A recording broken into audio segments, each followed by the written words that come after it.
Joe Biden says farewell and leaves us on the edge of World War III. Welcome to 5 in 10 from Skywatch TV for Friday, January 17th, 2025. I'm Derek Gilbert. Item number 5 today, the hostage deal. Well, is it deal or no deal? We might need Howie Mandel to sort this out for us. The Prime Minister's office in Israel Thursday morning reported that Hamas is trying to backtrack after negotiators had reported that a deal had been signed for a ceasefire and hostage and prisoner exchange. In an official statement, the office of Prime Minister Benjamin Netanyahu said that Hamas is trying to backtrack on, among other things, quoting now, in contradiction to the explicit section giving Israel the right to veto the release of mass murderers who are a symbol of terror, Hamas is demanding to dictate the identities of those terrorists, end quote. This statement came hours after the governments of Qatar and the United States officially announced that a hostage deal had been reached. Later Thursday morning, the Prime Minister's office reported, quote, Hamas has reneged on parts of the agreement reached with the mediators and Israel,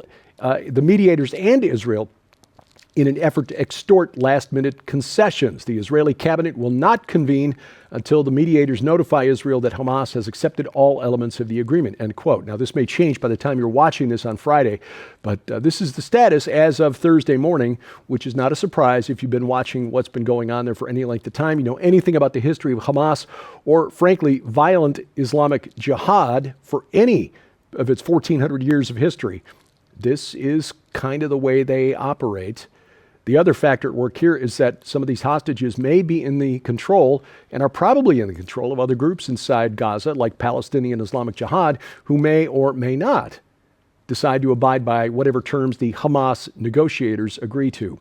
Topic number 4, World War III. Told you earlier this week that on Wednesday morning, NATO scrambled warplanes in response to a Russian bombing attack on energy infrastructure inside Ukraine, very close to the border with Poland.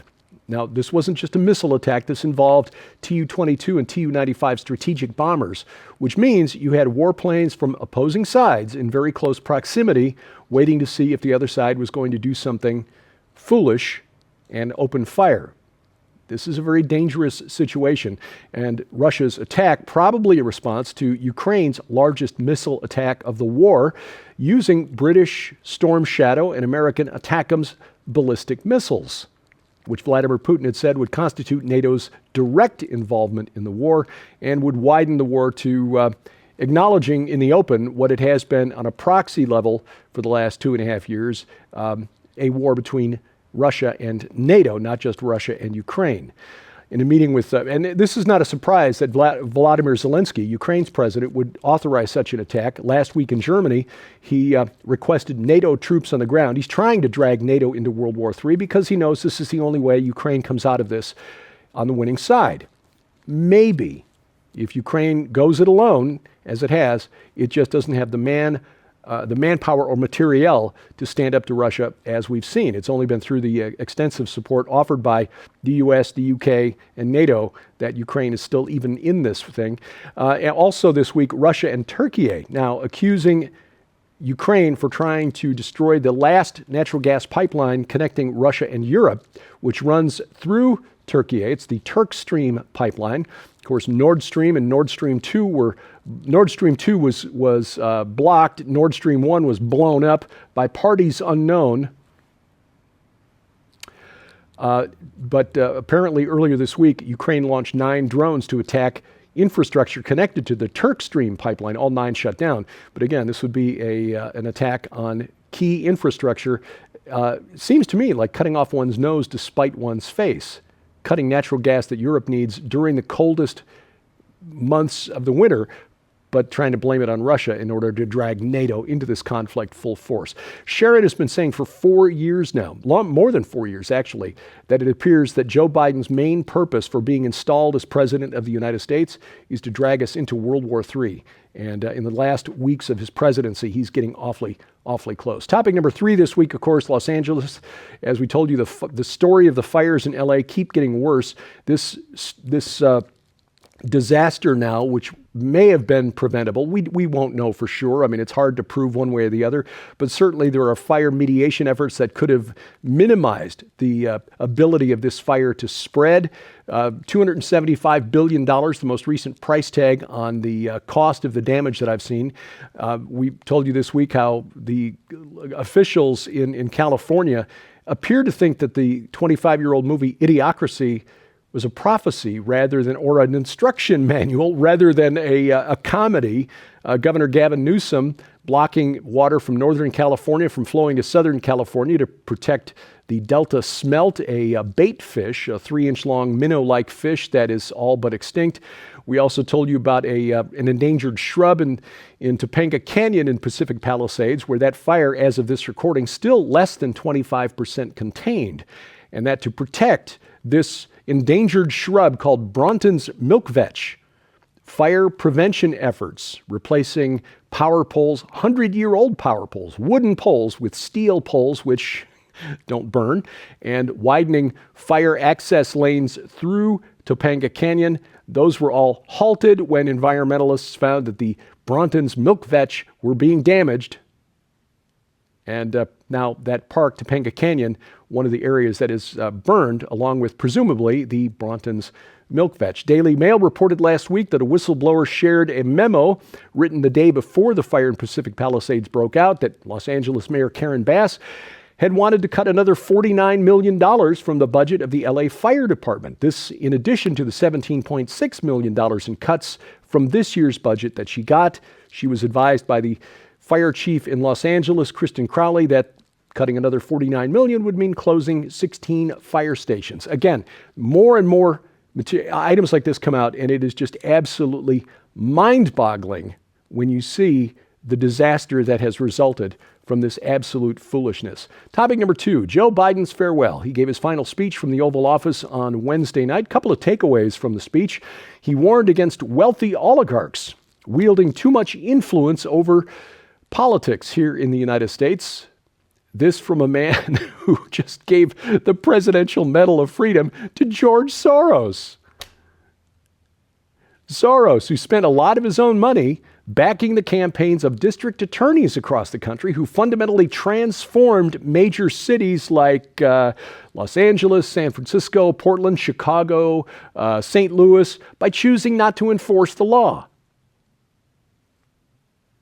You know, I mean, oligarchs like Mr. Soros? No, I guess only the oligarchs who are supporting conservative candidates. Biden also warned against the tech industrial complex. Oh, and this is, by the way, skipping over the fact that Vice President Kamala Harris collected over $1 billion in donations for her presidential campaign.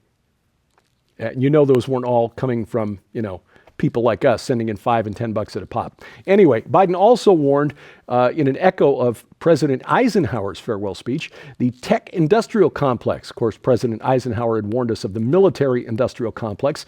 Biden's warning, no doubt inspired by the sight of the CEOs of tech companies like Amazon, Facebook, Apple, and of course, Elon Musk, who now owns X, formerly Twitter, making pilgrimage to President Trump's home at Mar-a-Lago. You see, the tech companies are only good when they're doing what the White House tells them to do, or when the Democrat in the White House is telling them what to do.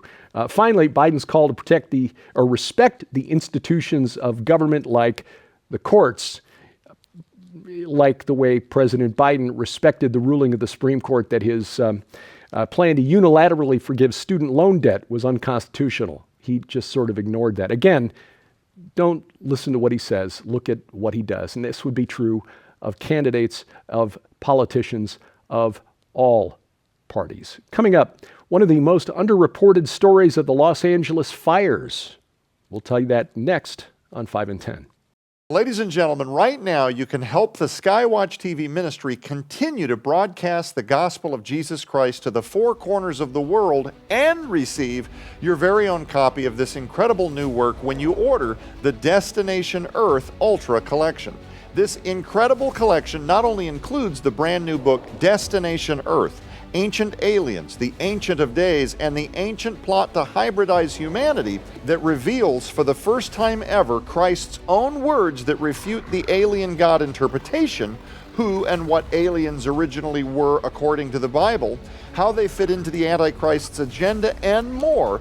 But you'll also receive the documentary film, The Great Delusion, the second coming of Earth's oldest enemy, that exposes why the Vatican is in possession of a telescope named Lucifer, why the ancient and mysterious civilization known as the Anasazi suddenly disappeared from historic record, how alien abductions might be connected with chapter 6 of the book of Genesis, and so much more, featuring legendary interviews with Dr. Chuck Missler, L.A. Marzulli, Dr. Thomas Horn, Nick Pope, and more. But that's not all. You'll also receive the best-selling book, Encounters, Extraordinary Accounts of Angelic Intervention and What the Bible Actually Says About God's Messengers by Allie Anderson and Donna Howell. This paradigm-shattering work details true accounts of angelic intervention as told by those who have experienced them. It reveals how misconceptions regarding angels came to be and how the early church unintentionally propagated the myth that these beings are weak.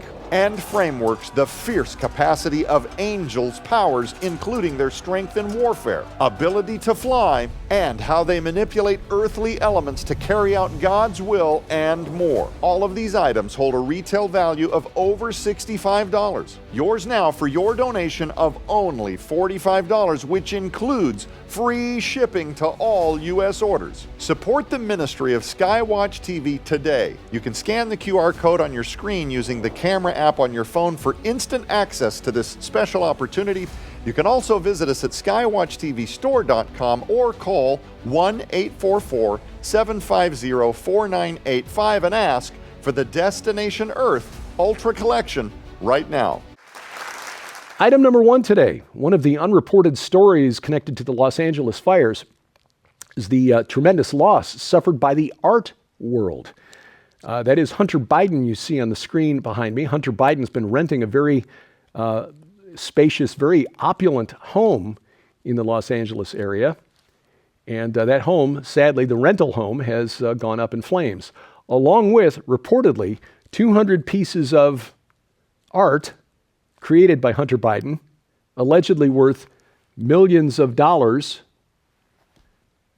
Now, I'm not trying to make light of a situation. Again, $275 billion in property damage, 24 lives lost. So this is not a funny situation, but the fact is that Hunter Biden losing 200 pieces of art worth millions of dollars. The only ones grieving this loss are money launderers around the world. This week on Skywatch TV, we're discussing the brand new book that I co-authored with Donna Howell and Allie Anderson, Destination Earth. Did you know that Nibiru is not a planet? Yes, there are some who believe Nibiru, some call it Planet X, is a mysterious body that has a strange orbit through our solar system that returns every 3,600 years or something like that. 3,600, 36,000, I forget what the number is, but it's based on the work of Zecharia Sitchin, who wrote the book The 12th Planet years ago, which is now sort of treated as a received text by ancient aliens believers. The idea here that ancient aliens were the gods of ancient Mesopotamia, that Anu and Enlil and Enki and Inanna were just astronauts from another planet in our solar system who created you and me and our ancestors as a slave race. Well, this happens not to be the case. There is not a single Sumerian scholar who agrees with Zecharia Sitchin's translations, and in fact, Nibiru is just an alternate transliteration, that is, transferring the Sumerian into English, of the ancient city Nippur, which was the home of the chief god of Mesopotamia, Enlil, before he was replaced by Marduk. Enlil lived in the city of Nippur. All the gods would come to Nippur and they would decree the fates of the land. That's what the Mesopotamians believed, the Akkadians, Babylonians, Sumerians, etc.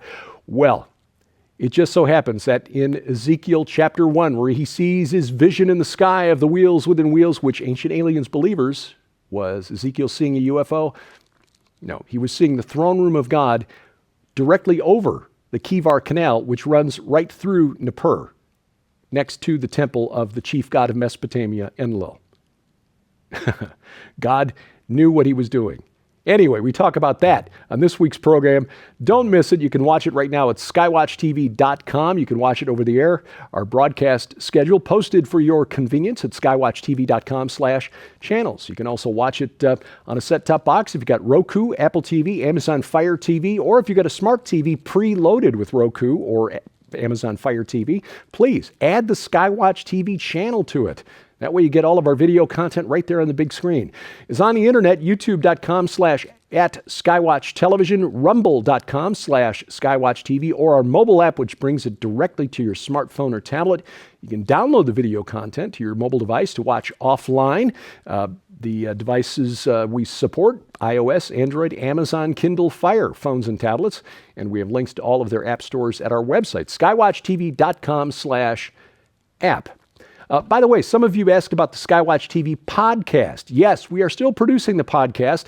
It's just that the audio podcast, which was supported by a platform called Blog Talk Radio, Blog Talk Radio ended operations in November. So if you're subscribed to a feed from Blog Talk Radio, whether you're using Apple Podcast, Google Podcast, it's YouTube Music now, iHeartRadio, whatever, you'll need to update your feeds, and we've got a link for that at skywatchtv.com/podcast. Follow 5 in 10 online. We're at YouTube at 5 in 10, X, formerly Twitter, at 5_in_10. And thank you for watching as we keep watch. Have a blessed weekend. I'm Derek Gilbert. This is 5 in 10 from Skywatch TV.